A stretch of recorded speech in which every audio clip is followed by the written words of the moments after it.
Welcome to the Pathways Podcast, where we explore the unique journeys and key moments along the way that have shaped the lives and careers of our guests, and where we also discuss culture, tastes, and time-honored traditions that help define who we are. All right, well, I'm John Tanner. This is Jeremy Davis with the Pathways Podcast, and my good friend, Mr. Jimmy Whatley, is joining us today. Good morning, Bo. Yes, sir. Good morning, sir.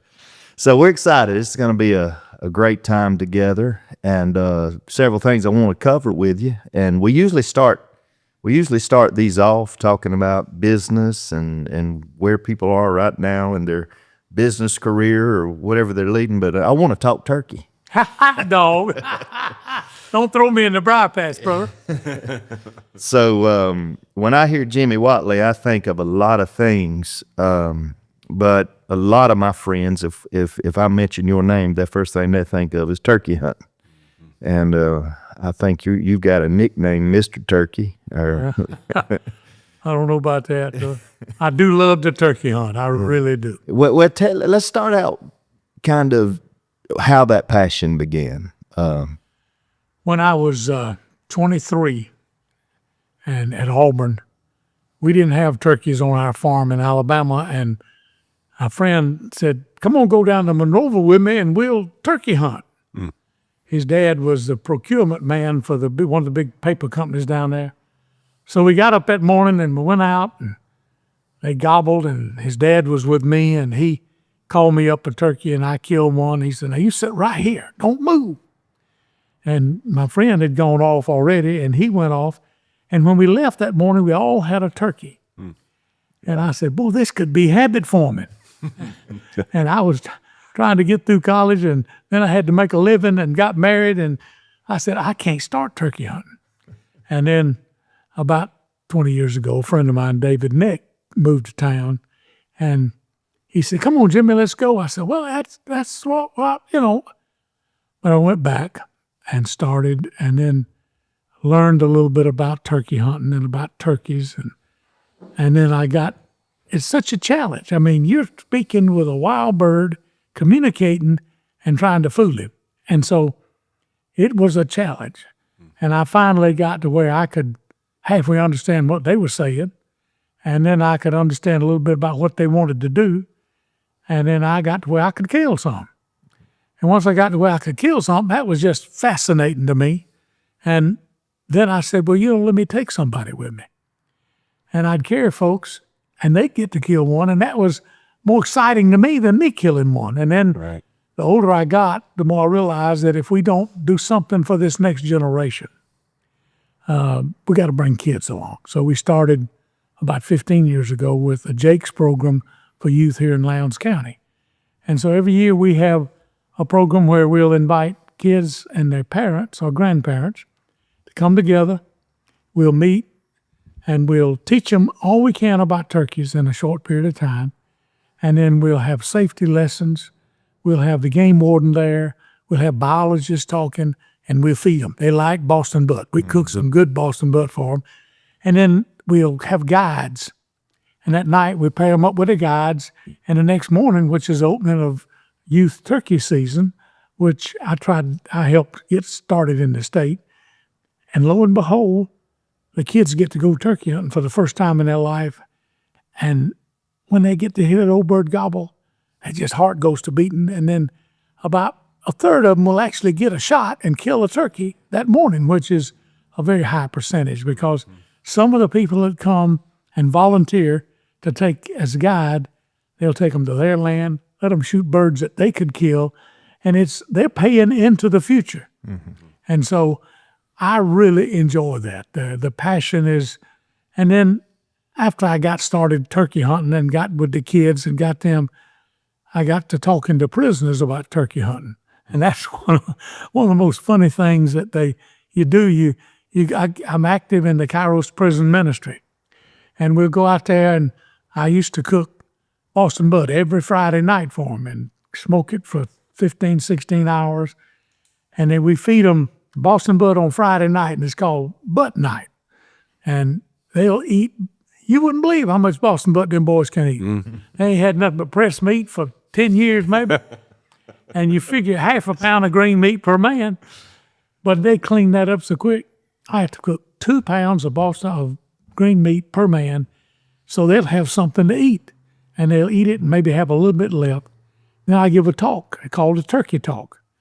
And in that turkey talk, I talk to them about what life teaches us from a wild turkey.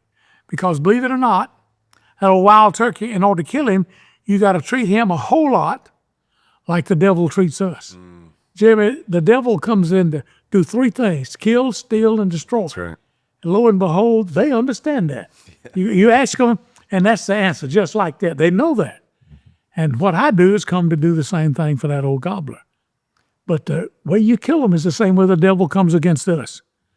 And you give him something that tempts him. Matter of fact, I got me an old decoy, and her name is Alice. But I shortened it for Alice. See, Alice is her short name, you know. Episode. And when I get it ready to go out there, I'll get me some black mesh stockings and put on it. I'll put some rouge on her lips, and I put her out there in a sexy stance. And when that old gobbler comes out there, he locks up, and he wants to come see Miss Alice.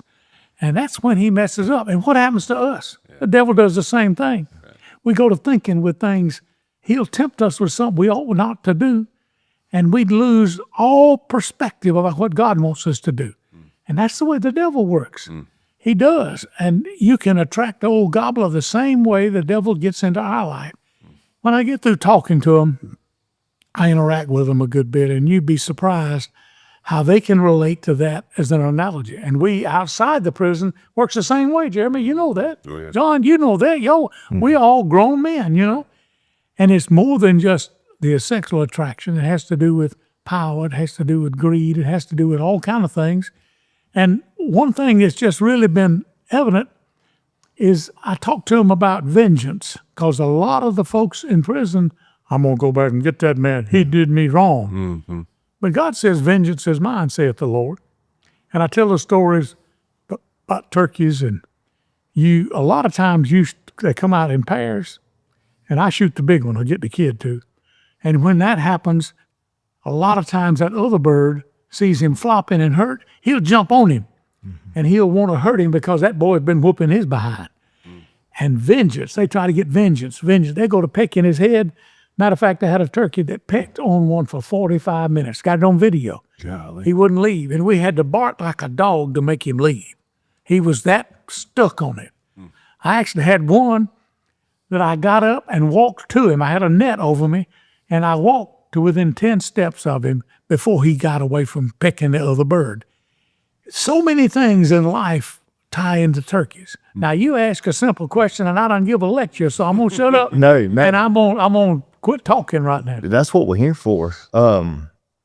I've said this a million times, discipling people and talking to people. If I were the devil, how would I tempt me? If you can answer that question. Yeah. And that's what turkey hunting is all about. If I was that turkey. Yeah. And one thing about it, and I've heard you talk about it before, is you've said that we have to get that turkey to do the opposite of what it was created to do. That's a fact. Talk about that a little bit. Well, the turkey is not like God made a turkey so that when the gobbler gobbles, the hens come to him, just like that. And I've got to say, I'm a hen and I'm sexy. I got to be able to talk that way. Got to need to be in a place where he wants to go, and he's going to gobble back and say, come on, sugar, I got some more friends over here, y'all, come on. But you got to be hard to get. And so that's how that works. God set us up where the man should pursue the woman, should pursue her. Now, a lot of times today, women will pursue the men, but that's not the way God set us up. But that old turkey is not as vulnerable as you might think until he gets lonesome.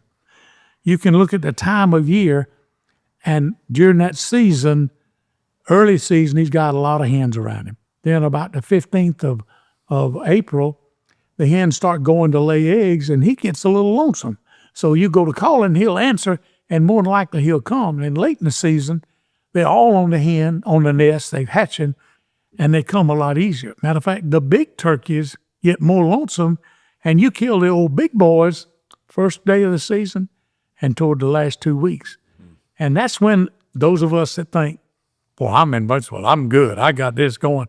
That's when we get vulnerable. Right. When we think we got it made. That old turkey is the same way. Yeah. And it's no different than, it's a little different, but it's still the same premise with deer hunting, with anything. It's amazing how it all ties in. And thank you for the everything you do with your love and your passion for turkey hunting. I know I had the opportunity this last season to take my daughter to opening day, what you guys do for youth, and she loved it. She didn't kill a turkey, but I'll say this, she enjoyed the time. I enjoyed it as much as she did, just quality time, no games in her face, no phone. She don't have a phone of her own, but she's on my phone if we're together, if she can be. But just she and I in the woods, she got to all she wanted was she said, I want one of those kisser calls. And I had no clue what she was even talking about. But David Nick had all of those, those calls. And so I was able to get her that. She still got it displayed in a room next to all of her little baseball and basketball trophies. She's got her little turkey call with a certificate he gave her. And she'll pull that thing out. She'll put her camouflage on, pull it out, and set back in her room and just play with it. And she's got where she's decent with it. And well, I volunteered to take you last year, but you never took me up on that. So you got to next year let me go with y'all. Yeah. We're going to do that for sure. But I had a lot of fun. And actually, she had a dance recital at the, anyway, 2 or 3 weeks ago. And the young boy that killed a turkey that morning, I recognized him. And I walked up to him. I said, did you get that turkey stuff? And he just kind of looked at me. But his face lit up. Oh, yeah. Because that was one of the, he talked to me about how fun that was, Well, I, for the first time, got one of my grandchildren to come turkey hunting with me that weekend. Mm-hmm. My granddaughter, Chapel, That's who is 12 years old. And on Saturday morning, we had 3 jakes come in, which are immature. And I said, you want to kill one of them? They're legal and fine for the first bird. No, I want a big boy. And so we go back on Sunday morning before church.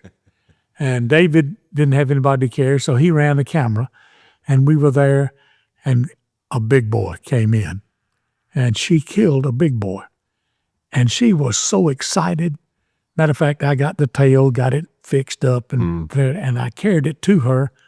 And she was so excited. She had redecorated her room.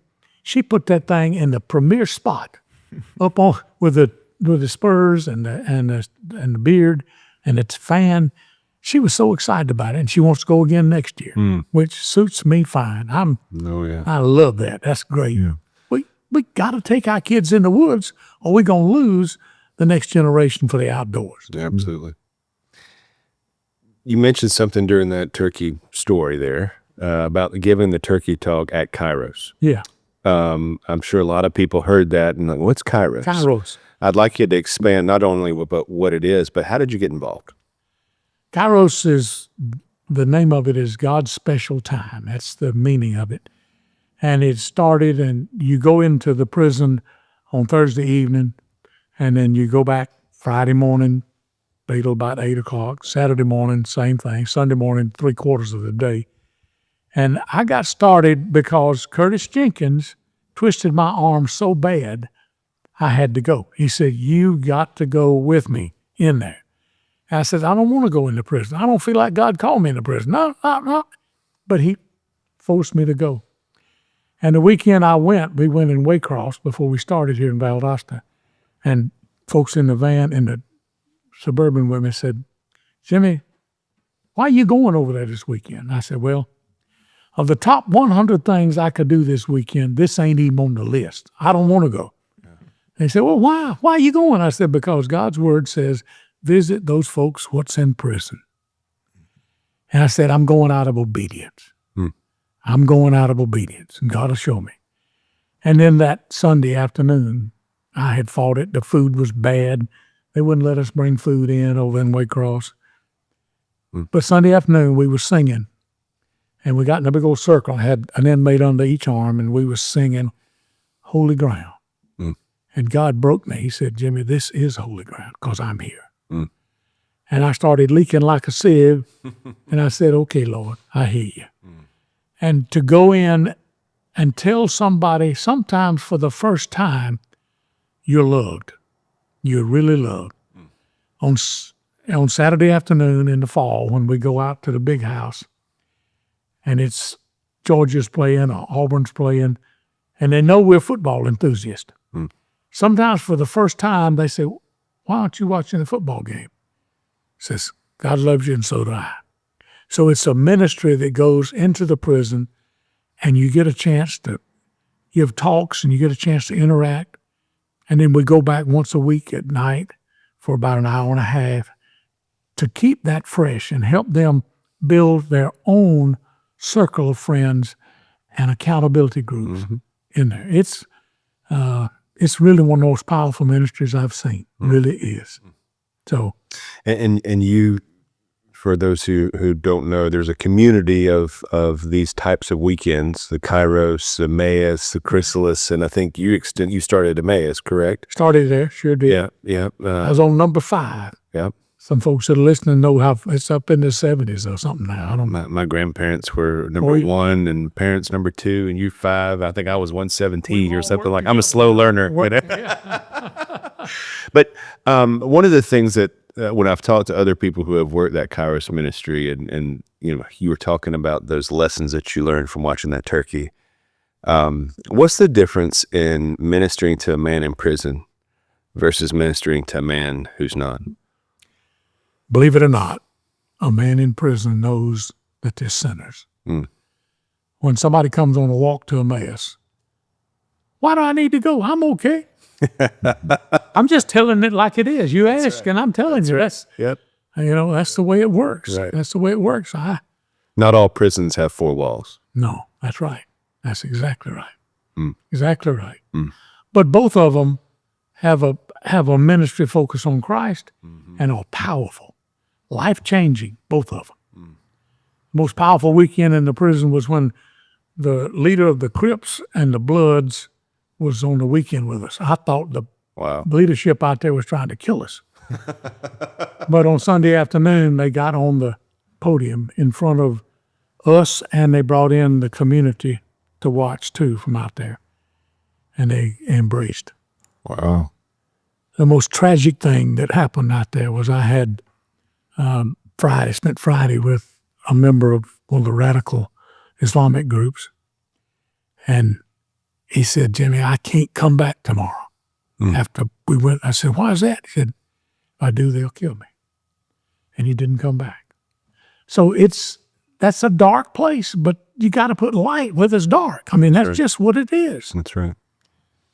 Yeah, you've gotten to experience so many of these things with some of your free time here later in life, a different chapter of life, Let's rewind a little bit. Yeah. And let's talk about that transition, because in previous conversations, we've talked about how maybe that transition from full-time employment and pursuit of career and all those things transitioned, maybe not of your own doing. Let's go there a little bit and tell us how that page in the book turned for you. I was blessed to be able to spend 25 years at Griffin Corporation out there. And tell folks what Griffin was about. Griffin was a privately owned pesticide company, and we grew from 5 million to 400 million. And we did it. I can talk in depth about the strategies and stuff like that. I don't know how much time you got, but it boiled down to strategic planning and where you looked at where you wanted to go. And when I joined that company, they wanted me to run the tech service side, the technical side, because of my ag technology. And I was supposed to we were selling distributors. We were buying from Shell, Monsanto, and Dupont. And in 5 years, we wanted to get our own products and compete with those same folks. And a logical person would say you can't do that. But reality was you could if you had a plan. And it was my job to help lead that development. You had some great people there that could do some magic with formulations and stuff.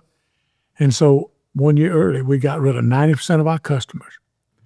And we got rid of 85% of the products we were selling. And that year we broke even and did $5 million worth of business. And I mean, I was proud to break even. It was, you got to change.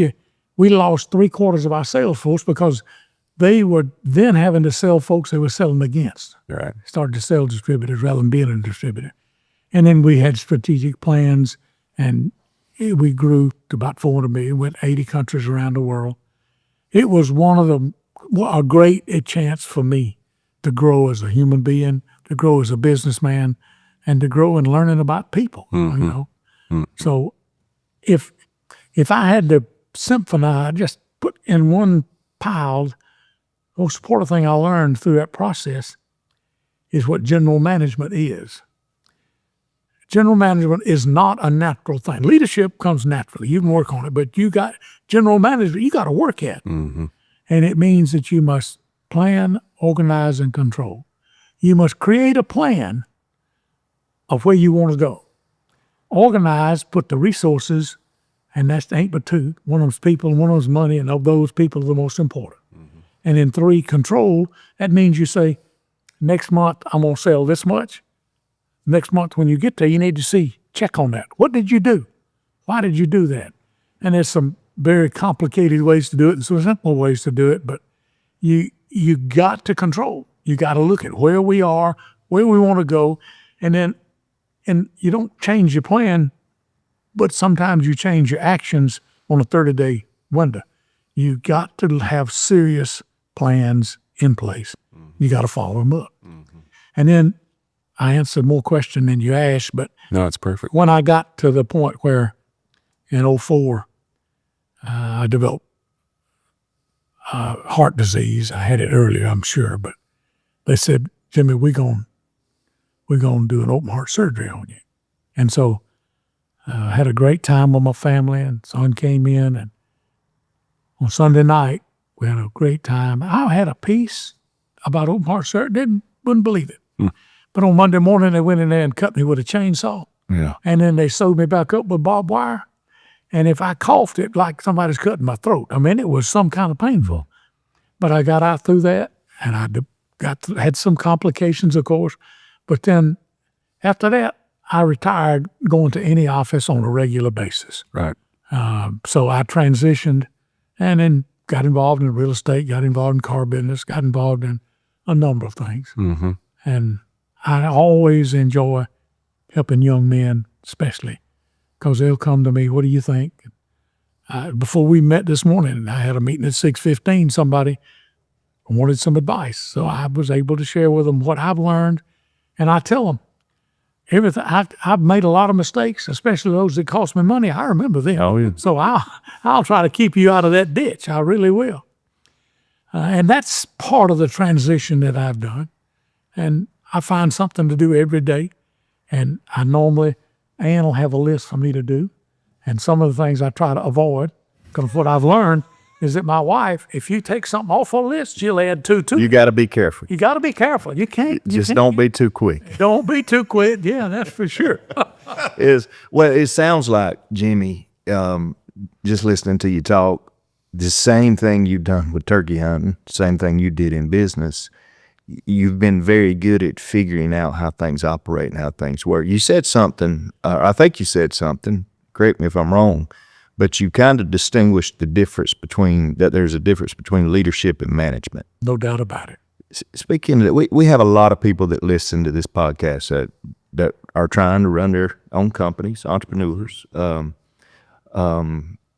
Speaking of that, to be. or aspire to be, trying, doing their best or doing our best, or what would you say the difference is in leadership and management? It's simple. Leadership is if when you go in somewhere and you look behind you, somebody's following you. Okay. I mean, there's an aura about you, and that you're almost invincible. That's leadership. Management is where you have a course you're going on, and you're willing to plan and put the effort into it to make it happen. It's as a saying I have, the easier it is to be good, the harder it is to be great. Yeah. Think about that. Y'all think about that. Yeah. The easier it is to be good, the harder it is to be great. And you heard my son sing a song, and he wrote, He played piano from the time he was 4. He went with me one morning when he was 12. I didn't really know how talented he was until I was giving a talk at one of the churches on abortion. And this woman got up and sang a beautiful song. And on the way home, I knew better than to ask my 10-year-old son, how'd you like my message? I said, how'd you like the song? Because he likes music.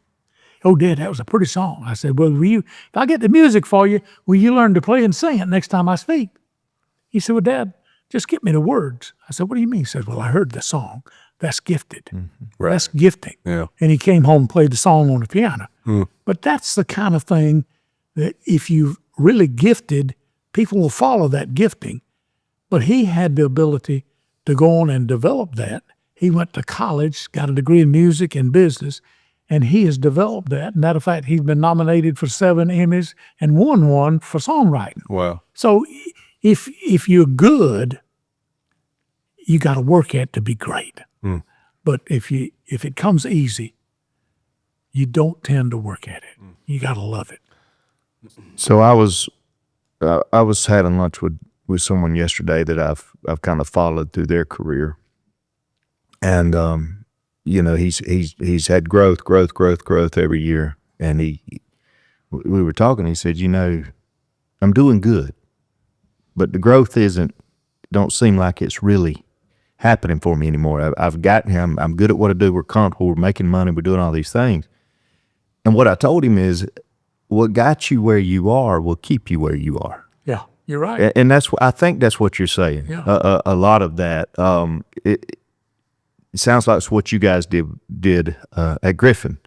You were real good at selling other people's products, but you had to switch it up to get to that next level. And it took different people. Yeah. It took different skill sets. It took different people. It really did. Yeah. I forget, because I don't remember names of books very well, and much less the authors, but you guys probably can recall it. But it presented this idea of the partnerships between visionaries and integrators. And, it goes through like Walt Disney and his brother, or Bill Gates and Mr. Allen, right? There's always somebody else, a Batman and Robin type situation. And Griffin being one of the local success stories, I mean, you had a visionary and you had probably at least one integrator. But share a little bit about that journey of that team, because you've talked to me and John in the past about what a special leadership team that was. And that word gets thrown around a lot in business, team, and it's rare that you actually see one in action. Rusty Griffin was, he was a person that really was focused on making things happen. And he did something that a lot of people won't do. He went out and hired the best people he could find. Mm-hmm. And when that person didn't fit, then he'd get somebody else. He was willing to invest in talent. He was also willing to invest in time with people. Some of the best results we had came out of people that were there when I got there. Larry McKinney, he's still here in Valdosta, finest formulation chemist I've ever seen. But he came up with some innovations, and he continued to innovate and lead, and you got things like that. The best man I ever hired in my life was Jim Bone. Jim, some of y'all know him, phenomenal man out of Texas A&M, passed on now. But when he came in, what I was doing, I gave it to him. He was better than me. And I did something else. I managed one of the global businesses. But it was the team had to step aside when somebody was better, had to step up when there was a need there. If you had to go, you had to go. I mean, it was hard to balance work and family and church and God. It's hard when you grow in a business like we did. But what I would do, I would decide what is important today that has to be done. A lot of things can be done, and we could all apply to that. But when I got done those things that had to be done, I went home. Rusty didn't. He stayed and came early. He'd come to work on Sunday morning before church. He's always going to church. But he was a grinder. Not everybody works the same way. He didn't expect me to be there when he was there, because I told him, I got a family. I'm going home, but I'm going to get done what I have to get done. And that team was a key part of it. Everybody had to do their part. The finance side, when you hit 20 million in sales, believe it or not, there's a wall there. A wall in terms of how you keep accounting, how do you collect money, how do you finance it, how do you deal with the banks, all those things. And 100 million, another wall. And then 300 million, another wall. One reason we did not keep growing was that we hit a wall that we couldn't get over. And so DuPont bought us. And they've been over that wall. And it's a real wall. You know, it's between the ears, and it depends on the leadership. Depends on the leadership. Well, it's almost, from what I understand, it's almost like every time you hit that wall, you have to rebuild everything. Am I right? You don't have to rebuild everything, but you got to go find the crack in that wall to get through. Right. In other words, when we hit 100 million, our accounting system had to change. So we changed over to SAP. And SAP is crazy. I mean, it's more detailed than you ever thought you need. But if you need to know what's the inventory, punch that button, there it is. What's the forecast, punch it here. What's the cost, punch it here. You didn't need any more spreadsheets, but you had to, and if people weren't willing to learn SAP, the next ones would. Right. I mean, that sounded hard, but it's the truth. You had to find, how do you get through that wall? Yeah. And we had to get through, how do you take your business global? How do you do business in Brazil? That was one of my favorite places. But those are the kind of things that you hit the wall. But you got to figure it out and go forward. When you hit that stop, you got to get over it. You mentioned your bride. Oh, she's special. And you've talked about your son. You have a daughter and some grandkids. You mentioned your grandkids. So through that journey of success that you helped create, obviously led to some personal success too in that transition. But how many years you been married now? This December will be 55 years. Wow. What a testimony. Yeah. I tell her she's my first wife. Tell us about that journey. And you talked about it early on, leaving Auburn, getting married, you know, not having turkeys on your farm, but she's been there the entire time. Yeah. Talk to us about that journey, because, you know, scarcity creates value, and a marriage of 55 years is scarce, and therefore it's highly valued, and it's something we should all learn from. So take your time and tell us about that. Well, her name is Ann Harrison Whatley, and I met her at Auburn. She grew up on a farm in Grove Hill, Alabama. She worked in the farm. She hauled hay. She had the kind of background. I grew up on a dairy farm in Beauregard. So it was the kind of thing that when I give young men advice, I try to tell them, look, you see that little gal over there, you think she's the prettiest thing that good Lord ever put on the earth. And you think, I'm marrying this pretty little blonde-headed girl, which I did, beautiful lady. But I tell you, you marry the whole family. Y'all think about that. Good, bad, and ugly, the whole family. So look at the whole situation. We fell in love, and we got married. And I tell folks that one of the things that we did first, and I think kids need to hear this, is that we said, divorce is not an option. Murder, maybe, but not divorce. If you ever considered that divorce is an option, there will be road bumps in the road. Yeah, right. Then you'll go there because it's the easiest way out. But to us, divorce never was an option. Another thing that we did when we got out, the first year of our marriage, we moved to Perry, Georgia. I was assistant county agent and got a job as a teacher. And she came in and she said, this is what I'm going to buy with my first check. I said, no, sugar, that is not your check. It's our money. I put mine in there. You put yours in there. That's ours. Spend it like it that way. And it's been a pretty good deal for her. You know, she taught for 5 years and has worked. She's not lazy. She works in the yard all the time. She's helping folks. But we had 2 great kids, and she's been there with me. an encourager, a helper, a helpmeet in the fullest sense of the word. We've been active in all the churches we've been in, trying to help folks, home church, things that allow us to pour into other people's lives. Marriage goes through different cycles and different times. And I remember when we saw Wesley was our last one to leave. He got on a plane and flew, going to spend a year with upward people. And I saw the plane fly off, and we both were crying. I said, "Mama, there goes your baby." But then we came to one of those 3 stress points in any marriage. One is, first stress point for divorce is after the honeymoon's over. Second one is when the first baby comes. And the third one is when the last one leaves. And the reason the last one is, said, "You've been focusing on that boy right there, looking after him, Mama. Now, ain't nothing but me and you. And you got to work. Believe it or not, you have to work on that relationship again."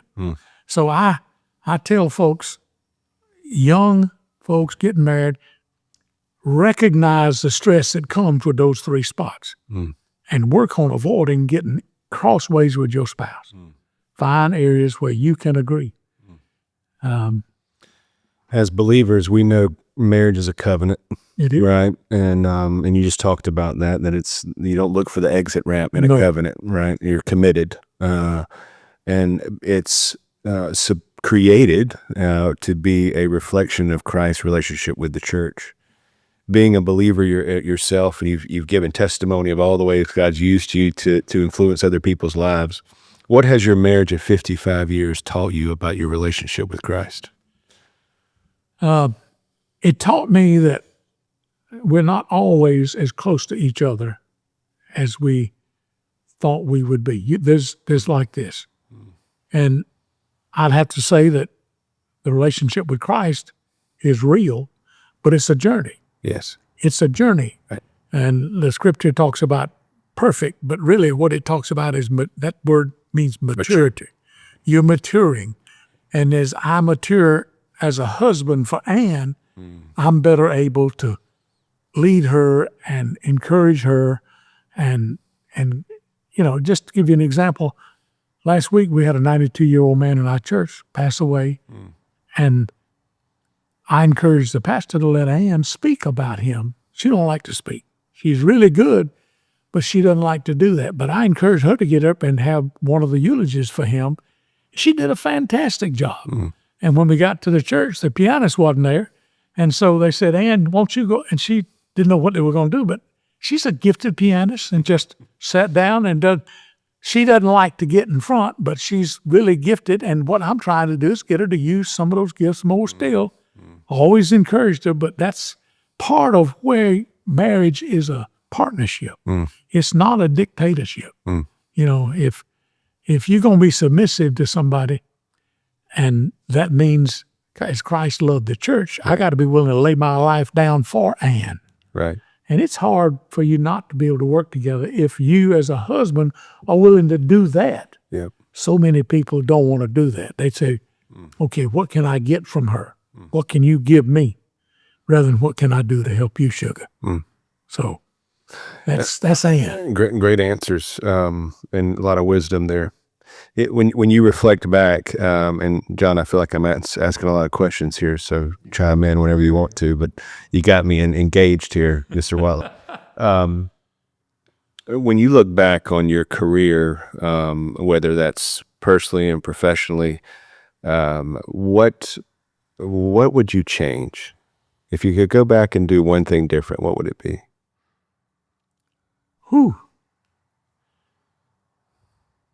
There are always decisions that you make that would be, you would change because they're mistakes that you made. I guess part of what's happened over time is that I've been invested in a number of businesses, and some of those have been very successful. Some of them haven't. So if you want to pick, I wouldn't do that. But the reality is, We all got some of those. we do. I mean, it's just facts. But the reality is, I guess I may have been more trusting over time than I should have been in some areas. But at the same time, I'm a trusting person. That's kind of who I am, and be hard to be something you're not. That's just part of where I am.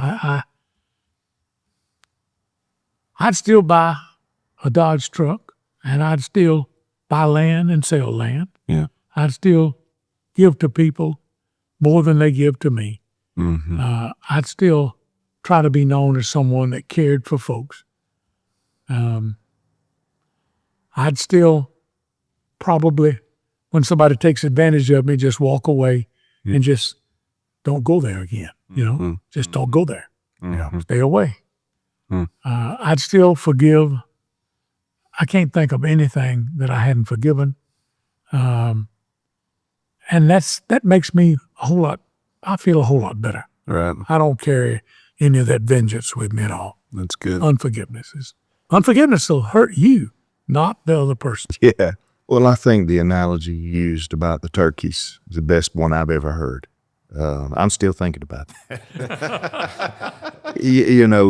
With the turkey that you shot, and the turkey with him jumping on him because he's hurt and he's injured, That's right. would get him killed. That's right. And that's what if we could just see that, that I'm going to get even, or I'm going to get back, or I'm waiting and all that, that destroys us, from the inside out. And that's been I think that's a hard lesson for everyone to learn. Yeah.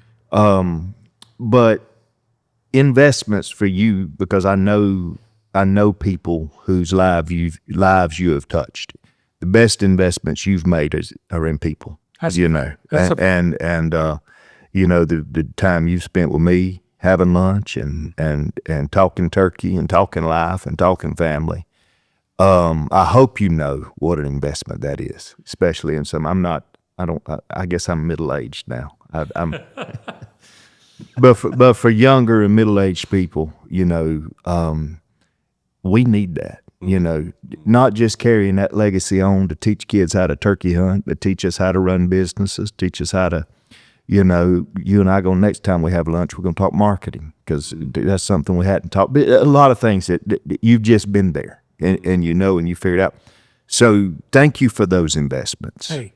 For sure. It's what I love to do. I mean, it's just, God's gifted me with some experiences, and people trust what I tell them because I ain't going to lie to nobody. That's right. And I may not have the answer, but I say, well, I don't know. That's what I'll tell them. I don't know. Yeah. But look at this. I had an answer for somebody this morning, but I don't know whether it ain't the complete answer, but it's the next step. And you got to do those kind of things. It was authentic. Yes, Right. it's real. One thing I promised folks, when I was a county agent, I stood up in front of my farmers and I said, there's a couple of things I want to tell you.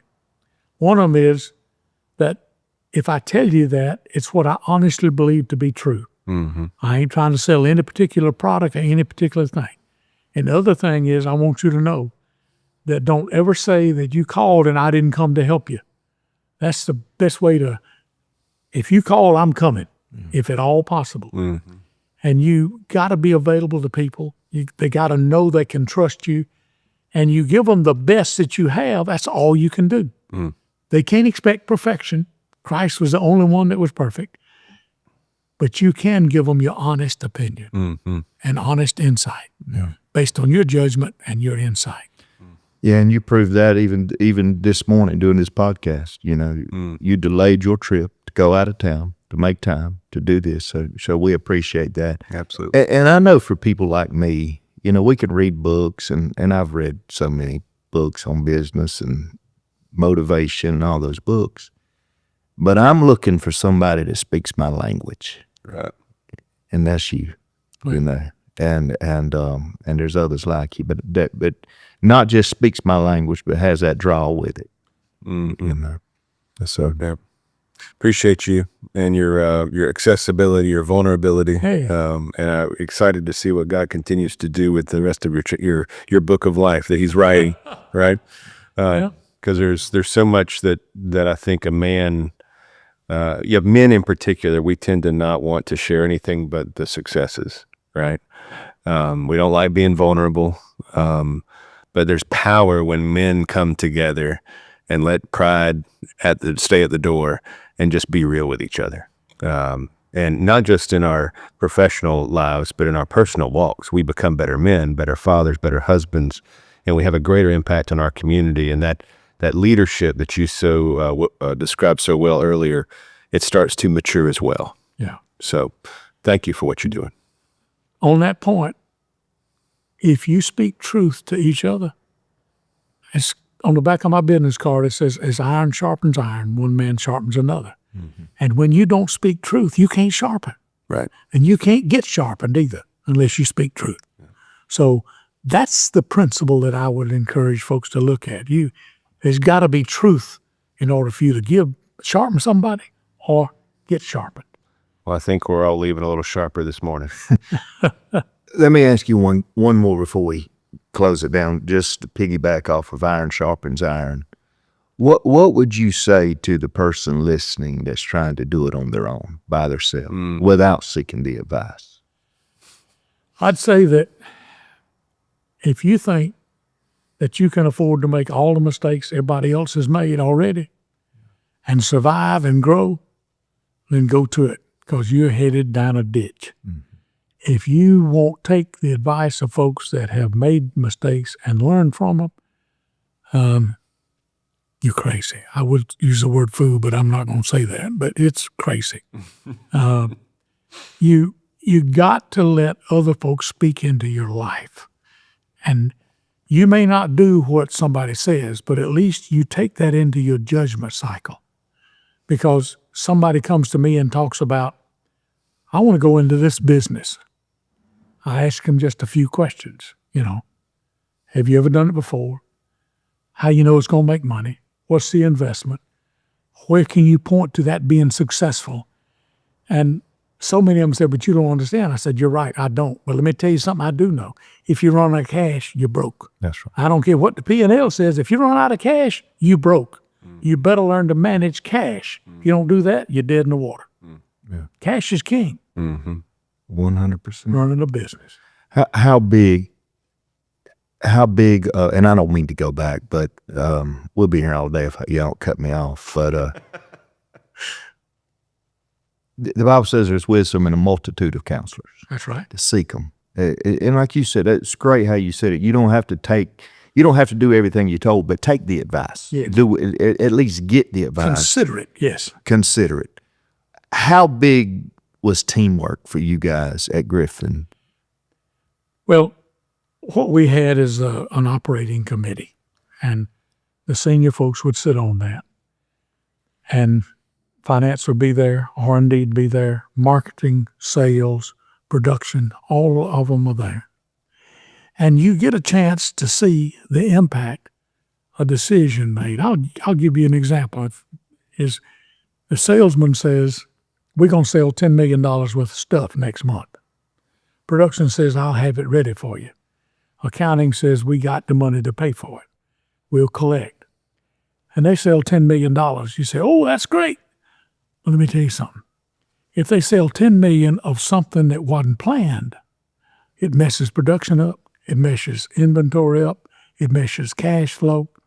That's where you can really run it in the ditch. So we ended up with something called event-oriented reconciliation, where at the end of every month, the salesman had to say, this is why you have to forecast by product, by SKU, by customer, believe it or not. And then you forecast out of that you want to get cash flow, you want to get profit. And when you do that, it flows through everybody. And at the end of the month, if you did 10 million and it was just backwards, then you get to reforecast what's going to happen. And it helps folks understand the impact they have on that whole teamwork. Talking about teamwork, you can have great sales and run it in the ditch. You run out of inventory. If everybody wants to buy a F-150 Ford and you hadn't got the inventory there for it, then they're going to sell it to the Chevrolet or the Dodge folks. So you got to have that teamwork or you'll run it in the ditch. And that's why on every level, sales folks, they selling, but they got to have teams with everybody. I hope that wasn't too long to answer. No, that's great. But well, I won't. I've tried to go back to our previous conversations and just get every little nugget I can out of you. But we'll be here all day if I do that. So Yeah. thanks for coming by. Thanks for stopping on your way to Alabama, making time for us this morning. That's right. And we appreciate everything. My pleasure. God bless you both. You too. Appreciate you.